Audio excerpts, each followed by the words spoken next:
Bismillahirrahmanirrahim. Assalamualaikum warahmatullahi wabarakatuh. Teman-teman rahimakumullah, pada video kali ini kita akan membahas tentang keputihan. Tentunya sudah tidak asing ya bagi perempuan mengalami keputihan, banyak sekali yang mengalaminya. Kita akan membahas tentang keputihan. Apa hukum keputihan itu? Hukum keputihan itu ada dua sebenarnya.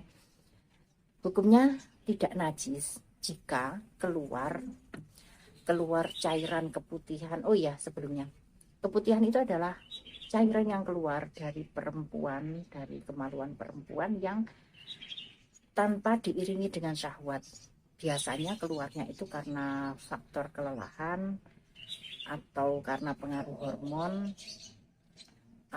atau malah banyak perempuan yang mengalami keputihan itu ya tanpa mengalami kelelahan, tanpa pengaruh hormon, ya keluar begitu saja, dan masih dianggap aman ketika keluarnya itu adalah cairan yang berwarna putih, bening, tidak berbau, tidak gatal, dan tidak sakit ya. Itu masih dianggap wajar, tidak apa-apa. Hukumnya ada dua. Yang pertama, hukumnya tidak najis ketika cairan itu keluarnya dari area zahir, area luar. Area zahir itu adalah area kemaluan yang misalnya kita pakai untuk berjongkok itu terlihat, maka itu dinamakan area zahir. Jadi cairan yang keluar dari area zahir itu tidak najis. Dan jika cairannya itu keluar dari area batin, area dalam yang tidak terlihat ketika kita berjongkok, maka hukumnya adalah najis.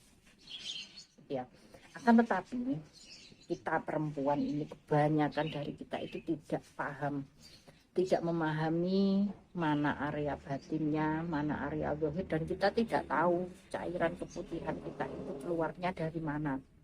Oleh karena itu, lebih untuk amannya dan berhati-hati, untuk kehati-hatian kita, maka anggap saja semua yang keluar itu adalah najis.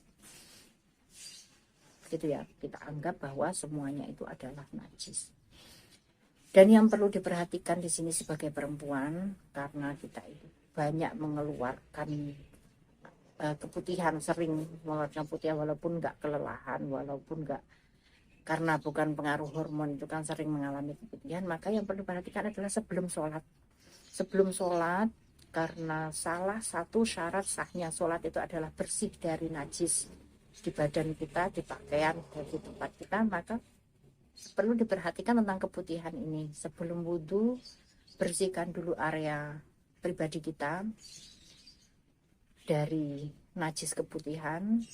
Kalau bahasa istinja, walaupun nggak pipis ya, walaupun nggak kebelet pipis, bersihkan dahulu. Kemudian jika celana dalam yang kita pakai itu terkena cairan keputihan, maka itu juga wajib diganti ataupun dilepas dulu, tidak boleh dipakai untuk sholat, karena celana dalam yang ada noda keputihan atau cairan keputihan itu hukumnya adalah najis, maka perlu dilepas ataupun diganti dengan yang bersih.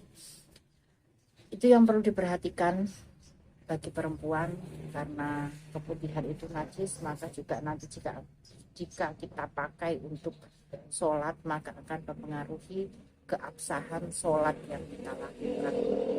Demikian, semoga bermanfaat.